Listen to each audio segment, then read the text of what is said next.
बिस्मिल्लाहिर्रहमानिर्रहीम। अस्सलाम वालेकुम नाज़रीन, आप यूट्यूब चैनल देख रहे हैं। मैं इमरान खान हूँ।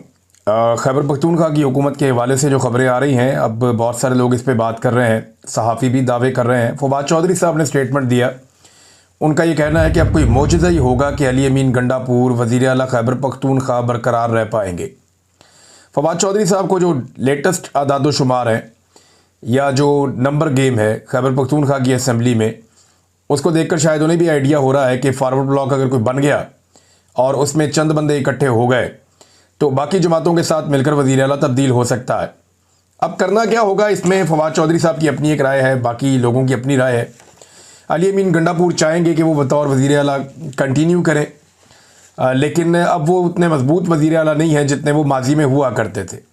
एक तो मखसूस नशिस्तें चली गई हैं, दूसरा अली अमीन गंडापुर साहब की अपनी ज़ाती मकबूलियत भी बहुत बुरी तरह डैमेज हुई है। और फवाद चौधरी कहते हैं पाकिस्तान तहरीक इंसाफ को मौलाना फजल रहमान के साथ मिलकर खैबर पख्तूनख्वा में एक नया वज़ीर आला लाना चाहिए और गंडापुर को इस्तीफ़ा दे देना चाहिए। ये बहरहाल उनकी सोच है, लेकिन एस्टेब्लिशमेंट की सोच सबके सामने है कि एस्टेब्लिशमेंट ने यह फैसला किया कि पाकिस्तान तहरीक इंसाफ को मुकम्मल तौर पर कुचले बगैर उनका अपना सर्वाइवल मुश्किल है। और ये सूरत हाल शुरू होती है, मैंने आपको बताया था, जब अमेरिका में फील्ड मार्शल आसिम मुनीर साहब के खिलाफ एहतजाज किया गया तो तब से हालात बहुत पतले और बहुत ख़राब हैं। बहुत सारे लोग दावा कर रहे हैं, हुकूमती जो तर्जुमान हैं वो ये बात करते हैं, जो हुकूमत के करीबी सहाफ़ी हैं वो ये बात करते हैं कि अब खैबर पख्तूनख्वा में हुकूमत तब्दील कर दी जाएगी मखसूस नशस्तों के फ़ैसले के बाद और एक फॉरवर्ड ब्लॉक जन्म लेगा। उन्हें यकीन दहानी करवाई जाएगी, मुख्तलिफ जमातों में आपको एडजस्ट भी कर दिया जाएगा, आपका मुस्तकबिल भी महफूज है, बस सिर्फ आप अली अमीन गंडापुर साहब की हुकूमत फारिग करवाएं। वैसे तो गंडापुर साहब की हुकूमत नहीं, इमरान खान साहब की हुकूमत फारिग करने का ये फैसला हो सकता है। और इसी डर में गंडापुर साहब ने बड़ी उजलत में बड़े अजीबोगरीब तरीके से खैबर पख्तूनख्वा का बजट भी पास किया है, कहीं बजट के झटके में उनकी हुकूमत ना चली जाए। अब एक दावा और भी सामने आया और ये दावा एक्सप्रेस न्यूज़ पे छपा है। दावे के मुताबिक जो ताकतवर हल्के हैं या पाकिस्तान की एस्टेब्लिशमेंट है, उन्होंने पीपल्स पार्टी को राज़ी कर लिया है और हुकूमत और पीपल्स पार्टी के बीच में सौदेबाजी करवाई है। और दावा ये कर रही है खबर कि अगले महीने यानी जुलाई के महीने में पाकिस्तान पीपल्स पार्टी वफाकी काबीना का हिस्सा बन जाएगी। पीपल्स पार्टी हुकूमत का हिस्सा है, हुकूमती बेंचों पर बैठती है। जो कुछ भी इस हुकूमत ने अब तक किया है उन तमाम चीज़ों में पाकिस्तान पीपल्स पार्टी बराबर की हिस्सेदार है। और अब पीपल्स पार्टी अगर वफाकी हुकूमत में शामिल हो जाती है तो उनकी तो सारी उंगलियां घी में और सर कढ़ाई में, यानी उन्होंने आईनी ओहदे भी ले लिए, सेनेट का चेयरमैन उनका है, इसी तरह सदर पाकिस्तान उनका है, गवर्नर पंजाब में उन्होंने अपना लगवाया, खैबर पख्तूनख्वा में अपना लगवाया, सिंध में उन्होंने अपना कंट्रोल रखा, बलूचिस्तान में उन्होंने हुकूमत हासिल की। तो पीपल्स पार्टी इस निज़ाम की सबसे बड़ी बेनिफिशरी बनकर सामने आई है। और अब यह दावा किया जा रहा है कि शायद पीपल्स पार्टी वफाकी हुकूमत में अपनी वजारतें भी ले ले और इनको एक पेज पर लाने के लिए पाकिस्तान के मुक़्तदर हलकों ने या पाकिस्तान की एस्टेब्लिशमेंट ने अपना किरदार अदा किया है। अब क्या खैबर पख्तूनख्वा की हुकूमत वाकई में गिरा दी जाएगी और वहाँ पे एक नई हुकूमत बनाई जाएगी? देखिए, एस्टेब्लिशमेंट की ये ख्वाहिश तो है। एस्टेब्लिशमेंट को इंडिया पाकिस्तान मार्के के बाद एक गलतफहमी पैदा हो गई और उन्हें ये लगा कि जो पब्लिक में वो गैर मकबूल थे या पब्लिक उनसे नाराज़ थी, वो मामला हल हो गया। अब इसका कोई पैरामीटर नहीं है, एक लड़ाई हुई है, उस लड़ाई के बाद चंद लोगों ने कॉलम उनके हक में लिखे हैं जो पहले भी लिख रहे थे, चंद लोगों ने मीडिया पे, सोशल मीडिया पे उनके हक में बात की है जो पहले भी कर रहे थे। अवाम की राय जाननी है तो आपको अवाम में जाना पड़ेगा, अवाम से पूछना पड़ेगा। तो अवामी राय तो वही है। इसका फैसला आप यूं कर सकते हैं कि आप अभी इलेक्शन करवा लें और एस्टेब्लिशमेंट अपनी पॉलिटिकल पार्टी अनाउंस कर देगी, पीएमएल। और अनाउंस क्या करना है, सारे जानते हैं कि पाकिस्तान तहरीक इंसाफ इस वक्त एस्टेब्लिशमेंट के निशाने पर है और बाकी पॉलिटिकल पार्टीज एस्टेब्लिशमेंट की मरहून मिन्नत है इस वक्त। तो आप अभी इलेक्शन करवा कर देख लें, पीपल्स पार्टी, पीएमएल-एन, एमक्यूएम, बाकी जमातों की क्या दुर्गत बनती है, आपको नजर आ जाएगा। तो अब ये हुकूमत गिराने की जनाब कोशिश की जा रही है। एस्टेब्लिशमेंट को ऐसा लगा कि शायद उन्होंने पब्लिक ओपिनियन अपने हाथों में कर ली है। हालांकि असल बात यह है कि पब्लिक को यह पता था कि अब लड़ाई का माहौल है, तो जो लड़ने वाले लोग हैं उनको ज़रा तगड़ा किया जाए, हलाशेरी दी जाए ताकि वो लड़ें अच्छे तरीके से और बाद में अपने इख्तलाफात देख लेंगे। और वो इख्तलाफात बदस्तूर मौजूद हैं, आप जो मर्जी करें, जहाँ मर्जी जाएं। पाकिस्तानी अवाम इस वक्त ये जानती है कि पाकिस्तानी मसाइल की जो जड़ है, जो वजह है, वो पाकिस्तान की मिलिट्री एस्टेब्लिशमेंट के गलत फैसले हैं। और ये फैसले जब तक ठीक नहीं होंगे या ये फैसला साजी अपने आप को बाहर नहीं निकालेंगे या पाकिस्तान में जमहूरियत नहीं होगी, आज़ादी धारे राय नहीं होगी, पाकिस्तान के अंदर रूल ऑफ लॉ नहीं होगा, इंसानी हकूक़ की पामालियाँ ख़त्म नहीं होगी, तब तक पाकिस्तान आगे नहीं बढ़ेगा और ये सब जानते हैं। अब नाज़रीन, जब बारिश हुई है तो बारिश के बाद बैड गवर्नेंस की वजह से बहुत सारे लोग जाबहक हुए हैं। पंजाब में भी, पंजाब में कोई सैलाब नहीं आया सच, लेकिन बारिशें हुई हैं और बारिशों की वजह से पंजाब में लोग जाबहक हुए हैं, हलाकतें हुई हैं।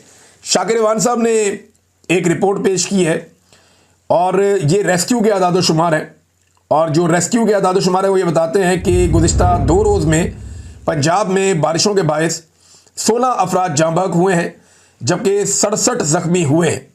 खैबर पख्तूनख्वा में सैलाब आया है, पंजाब में सैलाब नहीं आया और खैबर पख्तूनख्वा के सैलाबी रेले में 19 अफराद जाँ बहक हुए हैं, जिनमें से 12 लोग वो हैं जो दरियाए सवात में पिकनिक मनाते हुए जाँ बहक हो गए।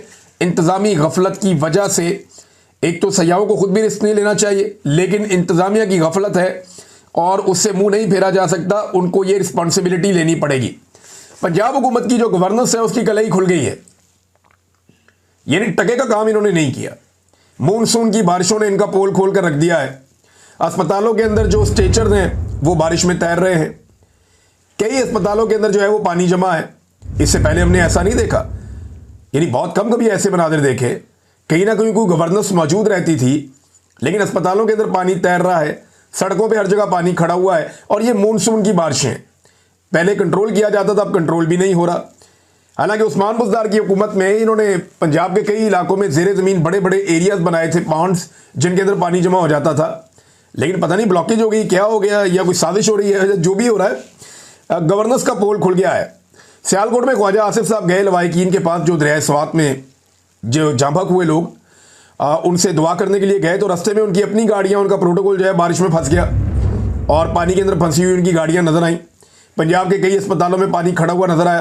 तो पंजाब की जो हुकूमत है उसका पोल खुल रहा है और सारी दुनिया को पता चल रहा है कि यह हुकूमत कितनी नालायक है, नकम्मी है, नखट्टू है और किसी किस्म का कोई काम इन्होंने किया नहीं। नाज़रीन, इन्हीं बारिशों ने खैबर पख्तूनख्वा की हुकूमत को एक बड़े इम्तिहान में डाला और उससे भी बड़ा इम्तिहान अब सामने आ गया है। खैबर पख्तूनख्वा की हुकूमत ने जब इंक्वायरी करवाई है तो कुछ चीज़ों को उन्हें पता चला कि तजावज़ात बहुत ज़्यादा बनाई गई हैं दरिया के रास्ते में और उन तजावज़ात की वजह से जानी नुकसान होता है। हर मरतबा जब सैलाब आता है या पानी में तुग़यानी आती है दरिया सवात में तो नुकसान बहुत होता है, क्योंकि वहाँ पे बहुत सारी रुकावटें खड़ी की गई हैं, तजावज़ात बनाई गई हैं, लोगों ने होटल तामीर कर लिए हैं, लोगों ने रेस्टोरेंट्स बना लिए हैं, बहुत सारा बिजनेस उनके अंदर कर लिया दरिया के अंदर और उसकी वजह से लोग जाँ बहक भी होते हैं। अब खैबर पख्तूनख्वा के लिए, हुकूमत के लिए एक बहुत बड़ा इम्तिहान है।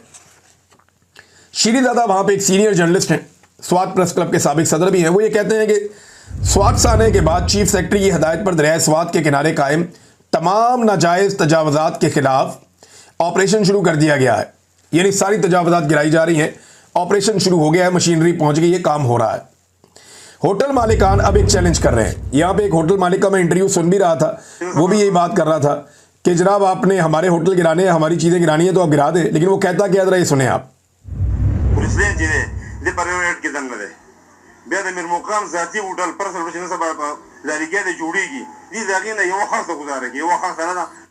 ये पश्तो में बात कर रहे हैं। एक्चुअली वो ये कह रहे हैं कि अमीर मुकाम और गुलाम अली के होटल, गुलाम अली जो है वो साबिक गवर्नर हैं खैबर पख्तूनख्वा के और इनका ताल्लुक जो है वो JUIF से है, फजलुर रहमान साहब की पार्टी के हैं, रिश्तेदार भी हैं शायद फजलुर रहमान साहब के। ये तो हाजी गुलाम अली साहब जो है उनका भी होटल है वहाँ पे दरिया सवात में और तजावज़ात में है। अमीर मुकाम जो है उनका भी दरिया के ऊपर होटल बना हुआ है। तो उन्होंने कहा जी हमारे होटल तो आप गिरा रहे हैं। ये जो होटल मालिक है वो ये कह रहा है मैं मान जाऊंगा अगर उनके होटल की एक ईंट भी आप हटा दें, ये वो कह रहा है। मैं अब सवात में जो है वो तजावज़ात के खिलाफ जारी ऑपरेशन में मकामी होटल के मालिक ने हुकूमत को एक बड़ा चैलेंज कर दिया और ये एक ने नहीं किया, बहुत सारे लोगों ने किया। शीरज़ादा साहब लिखते हैं कि होटल मालिकान का कहना है कि क्या इंतज़ामिया वफाकी वज़ीर अमीर मुकाम और साबिक गवर्नर गुलाम अली के होटल पर हाथ डाल सकेगी? वो तो बिल्कुल दरिया सवात के ऊपर है, बिल्कुल करीब है। तो अब ये एक बड़ा इम्तिहान है, क्योंकि इमरान खान साहब ने सारी अपनी पॉलिटिकल लाइफ में एक बात बड़े ज़ोर शोर से की है कि कानून की हुक्मरानी होनी चाहिए और ताकतवर को कानून के नीचे लाना चाहिए। जो छोटे लोग हैं उनके ऊपर कानून जो है वो लागू होता है और जो बड़े लोग हैं वो कानून से बच जाते हैं। यानी कानून मकड़ी का एक ऐसा जाला है कि उसमें छोटे मोटे जानवर फंस जाते हैं और बड़े जानवर से फाड़ के बाहर निकल आते हैं। तो इमरान खान साहब ने एक मिशन बनाया था कि ताकतवर को मैंने कानून के नीचे लेकर आना है।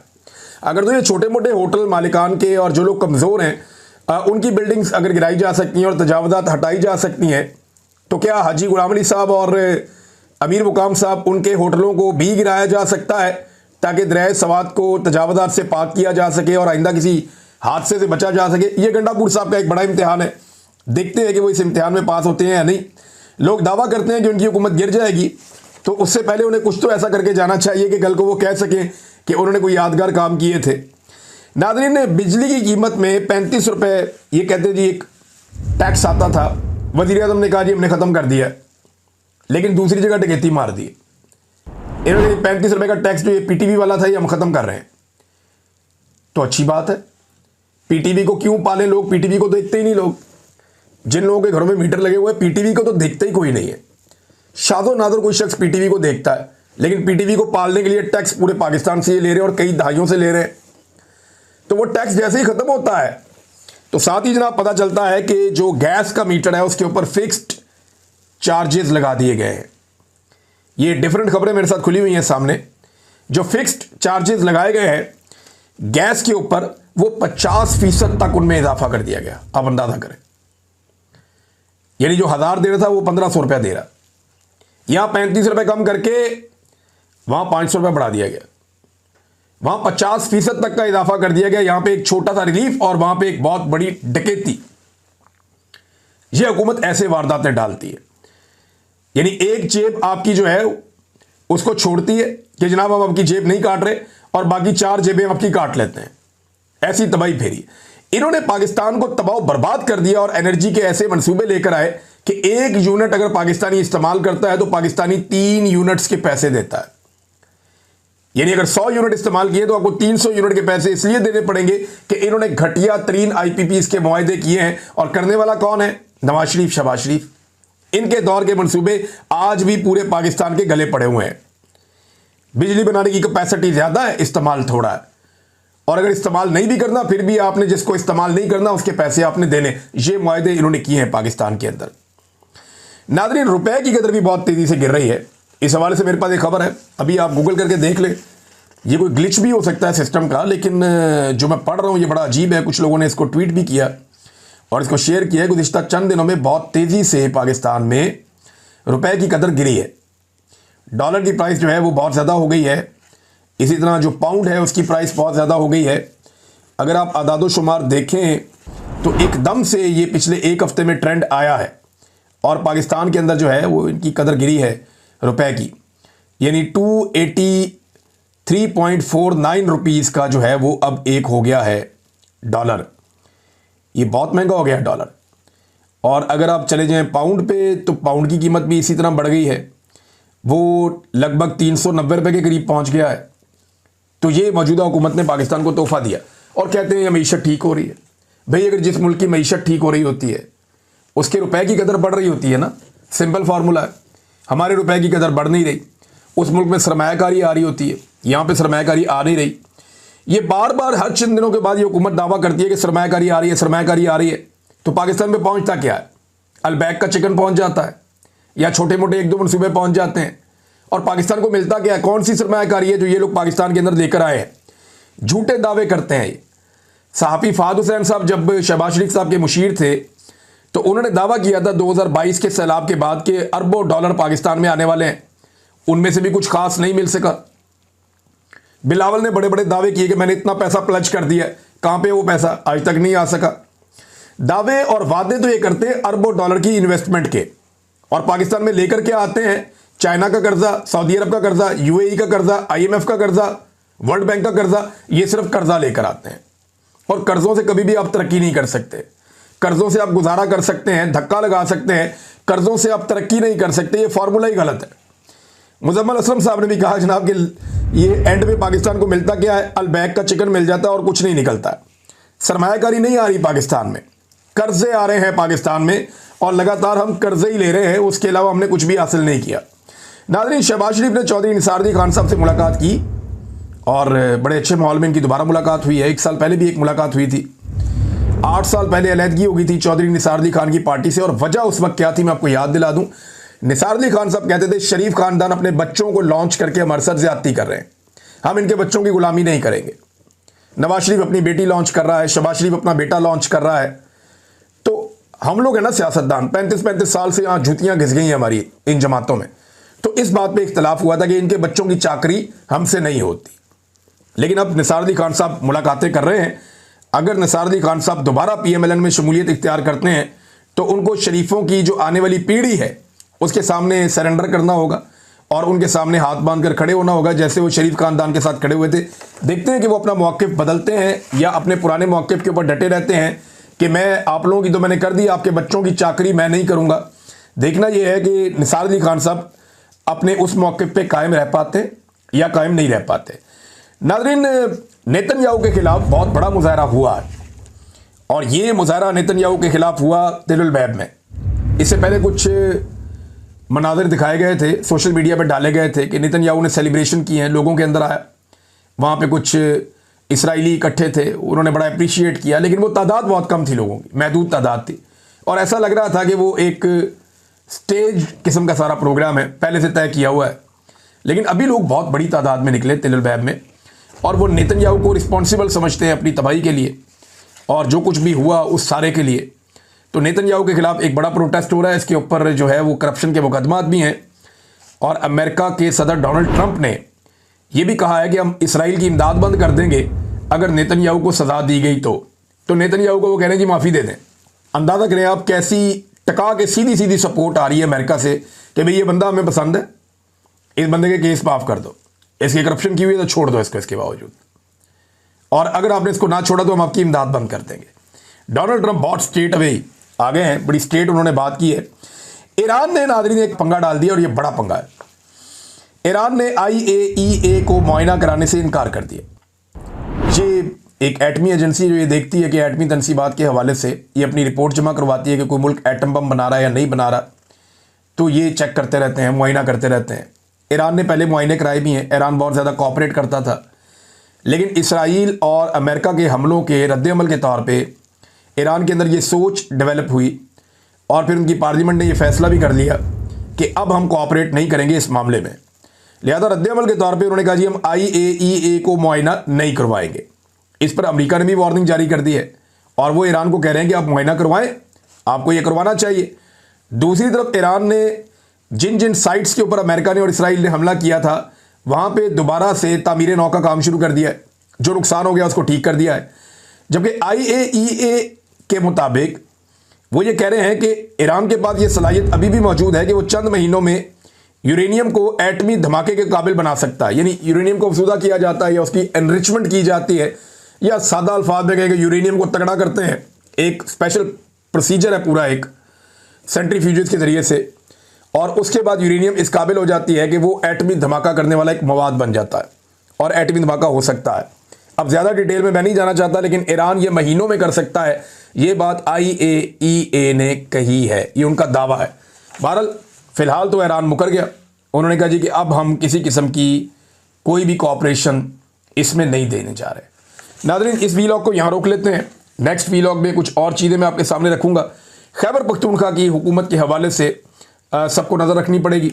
अच्छा, एक चीज़ नाज़रीन मैं आपको और कहना चाहता हूँ, ये हम एक चेक कर रहे हैं, कंटिन्यूसली हमारे चैनल को रोका जा रहा है, ब्लॉक किया जा रहा है पाकिस्तान में, और हम डिफरेंट चीज़ों को चेक कर रहे हैं कि यहाँ पे हम क्या कर सकते हैं कि ये रुकावटें दूर हों। तो वही VPN वाला मामला कि अगर आप VPN इस्तेमाल करेंगे तो आप आराम से हमारी वीडियोस पाकिस्तान में देख सकते हैं। जो वीडियो आप देखें ना, तो आप इसके ऊपर एक लाइक का बटन दबा दिया करें। इससे हम एक और चीज़ की असेसमेंट करेंगे कि चैनल को रोकने के लिए जो वो कर रहे हैं पाकिस्तान की एस्टेब्लिशमेंट, उनको जो कामयाबी मिलती है या जितना वो रोक सकते हैं, क्या ये भी एक वजह हो सकती है। कुछ चीज़ें मुझे आज कुछ टेक्निकल लोगों ने बताया, उन्होंने कहा जी अपने आप जो सुनने वाले हैं आप उन्हें कहते हैं कि वो आपके चैनल को लाइक करें। मैंने कहा जी मैं तो नहीं कहता, नॉर्मली मैं यही कहता हूँ कि अपना ख्याल रखिएगा अपने इस चैनल का भी। कहते नहीं, आप एक मरतबा लोगों से कहें कि जो वीडियो वो देखें लाइक का बटन दबाएं, तो आप लाइक करके देखें, फिर पता चलेगा कि इसके नताइज क्या होते हैं। अब तक के लिए इतना ही, अपना ख्याल रखिएगा अपने इस चैनल का भी। अल्लाह हाफ़िज़।